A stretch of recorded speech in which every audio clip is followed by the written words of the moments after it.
पशुपालक मित्रांनो, आज आपण माझ्या स्वतःच्या ह्या मेगा स्वीटच्या ह्या प्लॉटमध्ये आहे।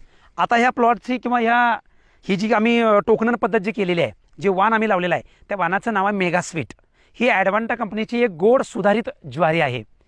याचं खास वैशिष्ट्य काय, हे दूध देणाऱ्या जनावराला इतकं सुंदर म्हणजे दूध वाढतं, फॅट वाढतं, एसएनएफ चांगलं लागतं आणि सगळ्यात महत्त्वाची दुधाची गुणवत्ता चांगली टिकते। ही गोड ज्वारी आता जवळजवळ 40 ते 45 दिवसाची आहे। अशा पद्धतीनं हे जर वाढत गेलं तर 80-85व्या दिवशी हे जनावराला खाऊ घालण्यासाठी योग्य राहतं।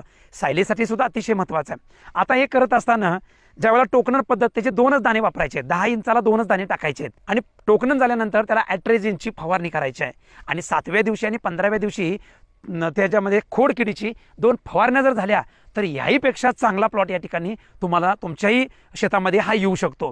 तर तुम्ही जे आता बियाणं लावणार तर अशाच पद्धतीनं व्यवस्थापन करा, सुंदर प्लॉट येतो।